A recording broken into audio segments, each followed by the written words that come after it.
Welcome to Nifty Notions from So Very Easy. My name is Laura, and today's Nifty Notion is a sister to the pinking shear. Pinking shears give us a zigzag when we cut. And the sister to the pinking shears are scallop shears. So the pinked has this very sharp points. The scalloped is more of a gentle. With the pinked, both sides pretty much look the same. You'll have the curves on one side and the pointy curves on the outside. So they have two different looks. The scalloped cut scissors are a lot of fun to use. They'll be great for having additional designs instead of just the plain pinking shears. And they still work on all sorts of fabric. It just gives us a different way to finish off the edges of our fabric, regardless if they're going to be for decoration or the inside of our garments. A regular pair of scissors has one large blade, and that is the cutting surface. With pinking or scalloped blades, each one of these little cutouts is a knife blade. Those knife blades match up on each side. Pinking shears are a little bit more firm to push down than a regular pair of scissors. And it's because all of those little teeth need to line up with each other. As the shears close, all of those little teeth and grooves need to match up in order to have a clean finish.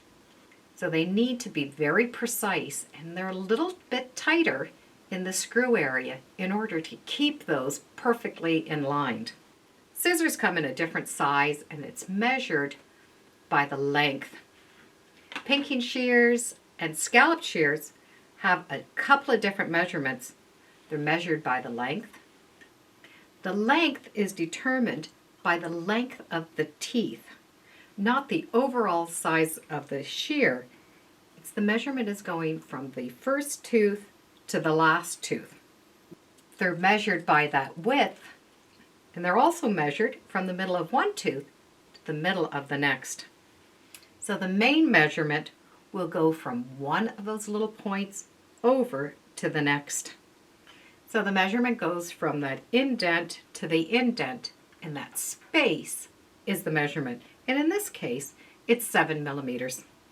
And the pinking shears work out to be 5 millimeters.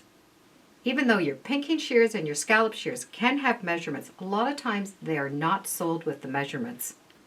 You'll find a picture that gives the exact shape. And because those scissors are a little bit stiffer than a regular pair of scissors, you can oil them. Use a good synthetic oil. You need an oil that doesn't freeze, it doesn't gum up over time, and it is nice and clean. You're going to want to put just a couple of drops right in between.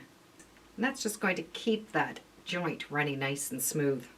Some scissors are only put together with the center screw. Others have a little ball joint in them. And that just makes those scissors a lot easier to open and close.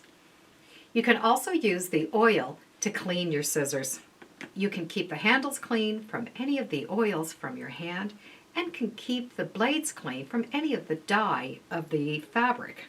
This is a brand new pair of scissors, and I'll show you a pair that belonged to my mother. And these she's had since high school, so we won't talk about how old that is. So these scissors are very, very old, and they still look brand new because they've been well maintained. And in those days, they used to come in a beautiful box to keep them nice. So I do like to store this particular pair in the original container because they were my mother's and they do have sentimental value. So it is important to maintain your pinking shears and your scalloped shears. If they have sleeves, it's really good to keep the sleeves with them so it saves any additional banging on the blades. And with good maintenance, you're going to be able to keep your pinking shears and your scallop shears for a long, long time. I did get my new pinking shears and my new scallop shears from a company called Tooltron, and I'll put a link in the description so you can check them out. So regardless if we want to pink it or scallop it, we now have choices. Thank you for joining me today on Sew Very Easy. Feel free to subscribe, and as always, come on back. Let's see what we're sewing next time in the sewing room. Bye for now.